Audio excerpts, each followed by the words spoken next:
So, this is the first of our online thought for the days. Easter. We're nearly there. Strange, really, isn't it? Normally, I look forward to Easter, a real time of excitement, look forward to my Easter eggs. Easter morning, we always meet as a church and go out to the top of a hill overlooking Southall just as the sun's coming up, and it's a beautiful service. A really uplifting time, a time of celebration.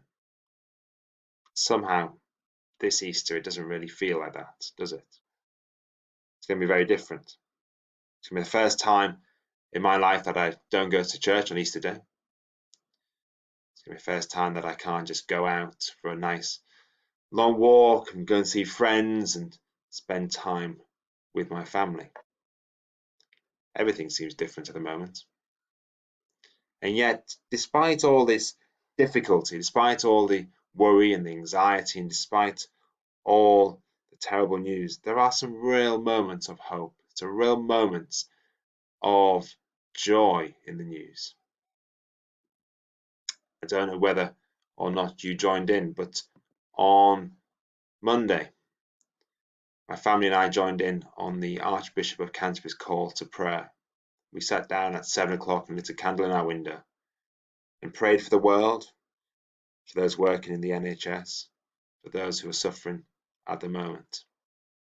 And we've continued to do that every night since, coming together and thinking about those who are really going through difficult times. Likewise, on Thursday evening, we were outside our front door with many people in our village applauding the courage, the bravery, and the incredible hard work of those in the NHS at the moment, who put themselves in danger on the front line of fighting this virus. Times when, as a society, as a country, we've come together, more so than perhaps we've done in recent times. We got one of these through our door the other day. Somebody just offering help. Somebody in the village, not too sure who, saying, if you need some help, we're here for you. A really kind act. A kind act for strangers, a kind act to help those who are in need, to make sure that those who are suffering, to make sure those who are by themselves, the elderly, the vulnerable, to make sure that they're getting the support they need. And myself, it's changed what I do. I've been talking to friends and family on the phone who I haven't spoken to in ages. But it made me think, actually, do you know what? I need to talk to them again.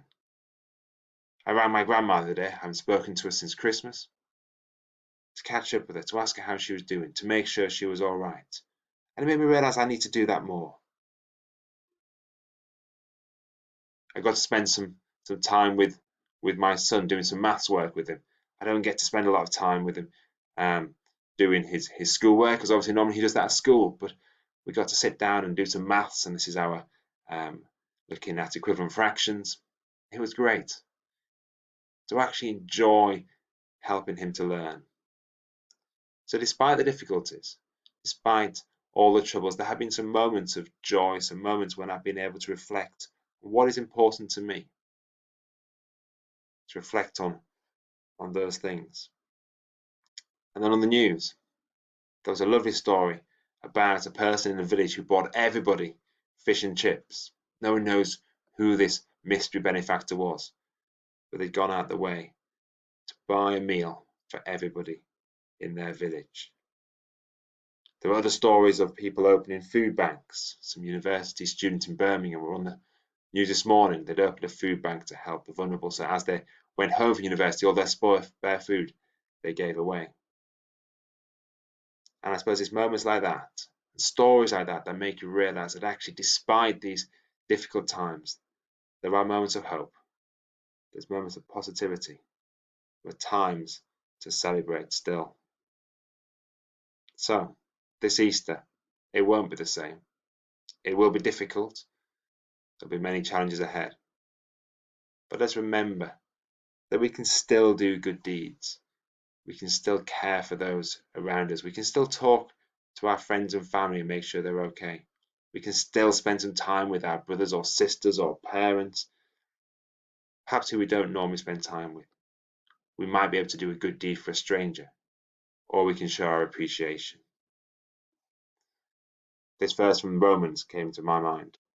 May the God of hope fill you all with joy and peace as you trust in him, so that you may overflow with hope by the power of the Holy Spirit. I think hope and peace are some things we really need at the moment. So, this week, as we approach Easter, cherish the things that are important to you and try to find some happiness in this time. Thank you for listening. Stay safe.